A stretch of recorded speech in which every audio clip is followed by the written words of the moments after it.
And we're live here, Fat Boy Fadeaway Sports reaction here to the Warriors beating the Grizzlies in the play-in game. Whoa!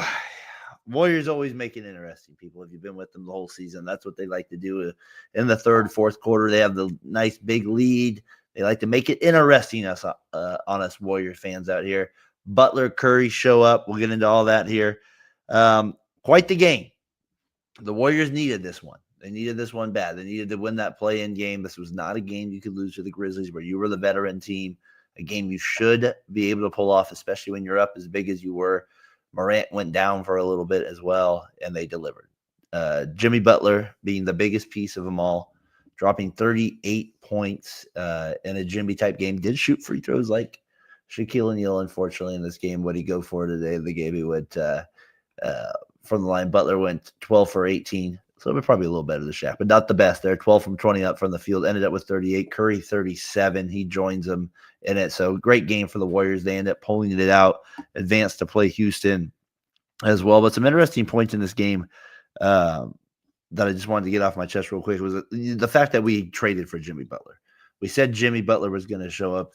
And I was a little, I'll be honest, I wasn't necessarily a fan of it at the beginning. I did not think it was the best trade. I thought it was kind of I didn't like the way Butler, it seemed like, handled things in Miami, but I was wrong. Butler is playoff Jimmy. He shows up, 38 points, 7 rebounds, 6 assists.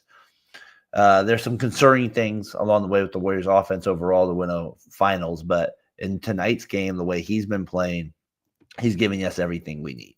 I mean, Butler is everything we thought the mystique would be of a playoff Jimmy. He's given us big performances night in and night out, so I feel like he is the key. And he showed up tonight, and he gave us what we needed in that second score. And then Curry obviously does what Curry does, 37 points, clutch shots throughout the night, clutch shots to finish the game with the banged-up thumb, as they kept saying as well along the way. So Curry delivers as well. So the Warriors advance 121-116. Warriors fans, anybody out there, Grizzly fans out there as well, let me hear your comments on the game. Just kind of interested what you guys thought. There was a lot of back and forth. It looked like the Warriors got off to that great start, start to build that lead. They, play like they always do all throughout the year, undisciplined, not focused at times, and they get sloppy, and they finish that first quarter bad. They kind of do the same thing in the second. The third, they don't show up. But in the fourth, they do just enough, and the Stars did just enough tonight to win the game. I thought some of the big players from the game outside of Butler and Curry, I did want to shout out Moody and Payton. I asked before this game who would kind of get those finishing minutes, and the answer was they both played on the floor a lot to end the game. They eventually got Pods out there with Moody, and Pods made some big plays along the way. That block, a lot of people thought that was clean. I kind of tend to agree as a Warriors fan too along the way, but it was kind of, the one thing I wanted to point out with this game too is, there was just a few big moments late in the game that I thought kind of summed up, why they won this game. And, one of them obviously was the offensive rebound Moody had. There was a big rebound there when it was 111-108. He ends up getting a big offensive rebound there on a loose ball, leads to a Curry deep three. I thought that was maybe the biggest play of the game for the Warriors. I know the Grizzlies came all the way back, and they were kind of back and forth a little bit, but that was one of the big plays that stood out to me along the way that kind of led to the Warriors win there with it. And I think we can't reflect enough on, basically what Curry and Butler do for this team. And that, I'd be curious what Warriors fans think as we advance to play Houston next round. What that looks like with offensively. Like, they're just so dependent on Curry and Butler from the perimeter that I don't necessarily think that. It just concerns me that they can, maybe they can get by Houston because of the veteran leadership there of Curry, Butler, and Green, and some other factors that play in that series. But, I don't know. Their offense overall does worry me that they can't score enough in the paint at times from the post position. It's just so heavily reliable on the three. I did want to get into Memphis's comeback as well. They showed some heart along the way. Desmond Bane has always feel like he kills the Warriors every time he plays against them, and he delivered again tonight with a very good game for the Grizzlies, getting 30 points on 11 for 21 shooting, 5 of 8 from three-point line. He was deadly, and he had some clutch shots that one where the ball bounces out to him in the corner perfectly. He has a chance to hit that corner three, drains it, makes it a 1-point game. I'm curious, Warriors fans, what did you feel like at halftime? What did you feel like? What did you think I was nervous, up 11. I just didn't feel good about it. I just didn't. This team has shown me over and over again that they let leads go, and that happened to be the case again.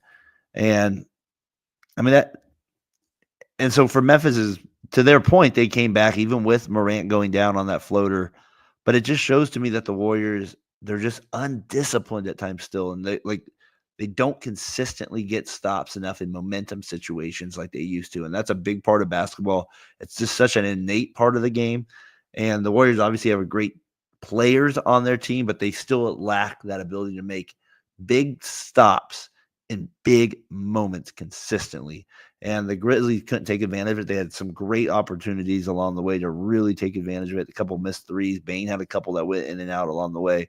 The follow dunk by I think it was Sandy. He missed it as well. That was a big shot for the Grizzlies that killed them as well. So I don't know. Those are just some big plays along the way that I thought throughout the Warriors Grizzlies game that the Grizzlies missed opportunities on. And obviously Morant going down, you're going to hear that from the Memphis fan base. You're going to hear the foul calls and all that. But, whatever. Green did foul out. Just let you know, Grizzlies Nation, he did foul out. The Grizzlies were maybe in the bonus more than the Warriors. But as a Warriors fan, Curry, we've always complained about it. He doesn't get enough fouls. He does not. And in this game, there was moments where he should have been there. He was getting held tons of times, but they weren't going to call it. But the Warriors did end up in the bonus most of the time, and that's big thanks back to Butler. I mean, the fact that the Warriors were one of the worst teams getting to the free throw line before they traded for him, he gets to the line 18 times. He made 12. Curry got there 13. There was only 3 other free throw attempts the whole game. Draymond shot 2, and Santos shot 1. They both went 3 for 3 total there with it. So the Warriors ended up shooting 28 for 34 in the game. But that shows you right there with the free throw attempts what Butler has given to this team, especially in those one-on-one situations when the shot clock gets low. There's a chance for him to get the ball. He's able to take advantage of it. Big part of the game. I wanted to kind of talk about real quick the Edey factor against the Warriors. And what I mean by that is he was a big, and the Warriors have always kind of had trouble with bigs. And Edey is not perfect. He's a rookie, right? He made some bad passes, threw one out of bounds there late in the game. But the size alone is what's always been the Warriors, their kryptonite is when they get to the playoffs. Is that going to be the thing that kills them? And so we'll see with now them playing the Rockets as we kind of fast forward there. They play, Sengun. That's going to give them some trouble. The defense with Thompson and Brooks, Brooks, obviously that will add to the fire there in that series. So that will be a big deal as well as we kind of get into that to the Rockets Warriors as they face off in the 2-7 matchup. I think as a Warriors fan, that's the matchup that we wanted to see was the Rockets in that. It gives us a better chance than OKC, maybe even better than the Lakers, a lot of people would say as well. So I don't know, a lot to kind of unpack as we start to get to the Rockets Warriors. We'll preview that this week on Fat Boy Fadeaway Sports as well, but just wanted to get my thoughts out on the post game here. A lot to get into this week with Warriors, Rockets, Grizzlies, Warriors, Chapter 5. Whatever this is now between these fan bases, they've had a lot.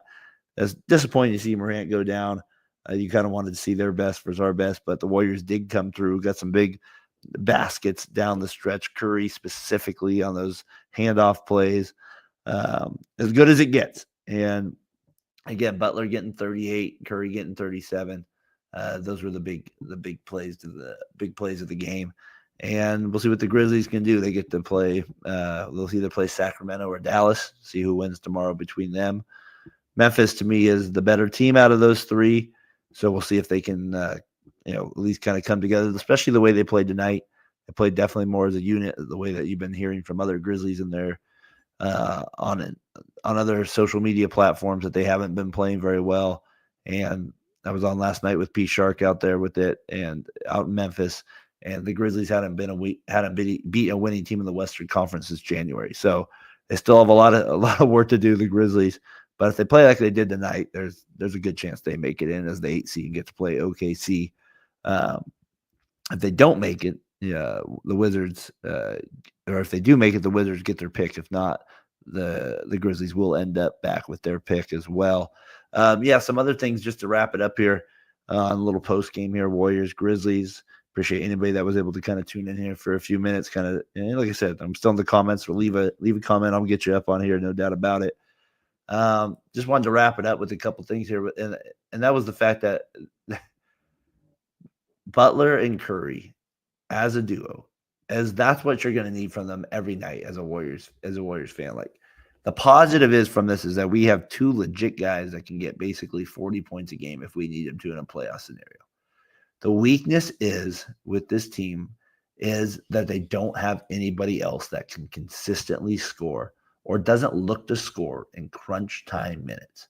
Moody showed me a little bit tonight with like some aggressive moves that I appreciated. Pods, I know, will take them at times, but I don't always want him to. But he's kind of shy too. Peyton, we know, will be like that. Moody at times is hit or miss, and obviously Kuminga didn't play it again tonight. So we'll see where the Warriors go, how far this takes them in crunch time minutes. I expect these Rockets Warriors games to be terribly different than these Grizzlies Warriors games here. It'll be a lot different. The Rockets are going to dig in. They're going to play defense. It's going to be physical. They're going to have to deal with Sengun. Got to think Looney, Santos gets minutes. Post gets minutes in this series. And we'll see where the chips lie. We get the Peyton Brooks thing again here with back with the Memphis shout out there when he took out Peyton. What was it, game 3? Maybe game 4 out there in Memphis a few years ago. Warriors ended up pulling that one out. But Warriors fans, we advance. We are the 7 seed. We do play the Rockets at the 2 seed. I'll be here with you throughout the playoffs. Hopefully Tyler and Casey can jump on too once in a while in a post game here. But it's just kind of been fun to kind of get on the mic, talk a little Warriors, and especially as we start and get the playoff season here. So appreciate anybody that tuned in. Warriors, Rockets, that starts up later this weekend. Warriors post game, we'll be with you there with it on a few of these games, like I said. So let me know what you think in the comments here about how you feel like the Warriors are going to do against the Rockets. Grizzlies fans, if you're out there, we're sorry. Good luck tomorrow or in a couple days versus the Kings or the Mavericks. All right, Darren Breyer here, Fat Boy Fadeaway Sports. We'll see you guys soon.